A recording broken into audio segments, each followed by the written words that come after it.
something else new. Let's give it a go.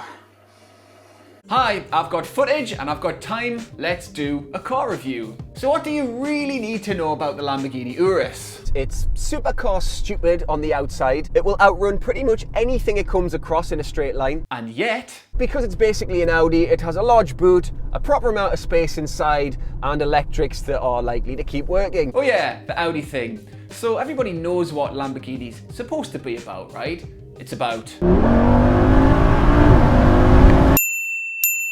Damn, it feels good to be a gangster. But, you know, not many people can really buy that sort of thing, can they? Two-seat supercars, that is. But what they can buy is family cars. Even ones that cost £160,000. And you know what?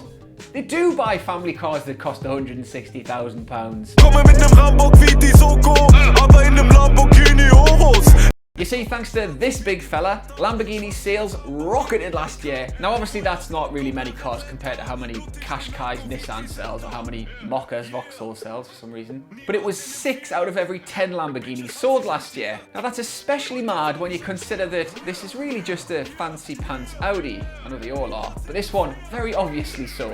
The indicators have an Audi A1 feel about them, and sort of the switches in the doors. Yep, Audi A1. Still, it does get a bit better than that. This, my friends, is basically an Audi Q8. And that's a good thing because that means it is unlike every other Lamborghini, which is ergonomically terrible, really cramped, stupid indicators on the steering wheel, clunky infotainment system, patchy interior quality. And who wants to deal with all that nonsense in their fancy family SUV?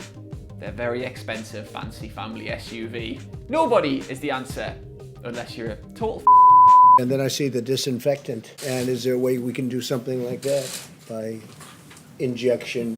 And seek attention, it really does. Honestly, I've not been filmed by this many different men since that unfortunate chat roulette mix-up a few years ago. Anyways, what we should really be talking about, obviously, is whether this lardy arse Lambo really does behave like the sort of supercar that the stylists want you to think that it is. And the answer is no.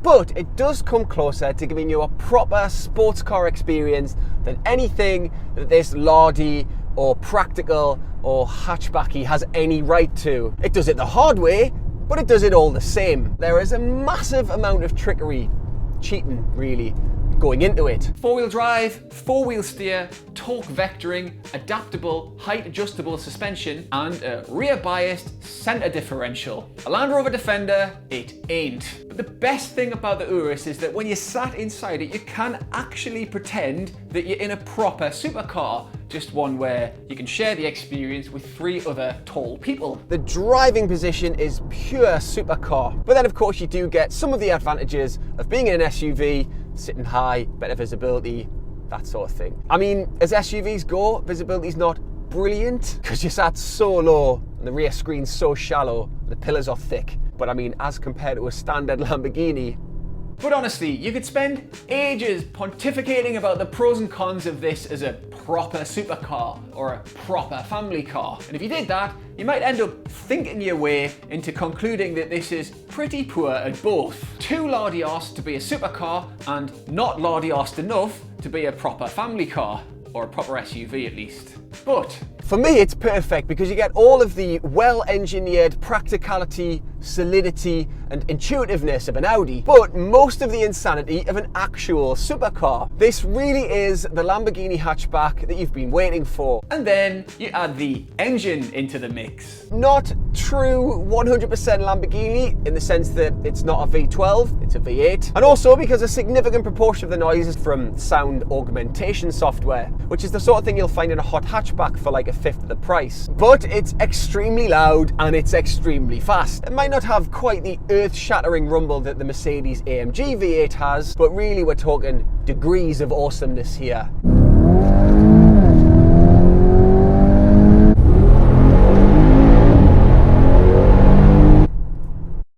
Ultimately, right, it feels completely unnatural to be making something this big go this quickly, and that really never gets old. And that, my friends, is why people who can afford to buy one of these definitely should buy one of these. And we're done. Thanks for watching. Stick with this channel, subscribe, tell your friends, and I might make a few pence before lockdown finishes. Thanks again. Bye.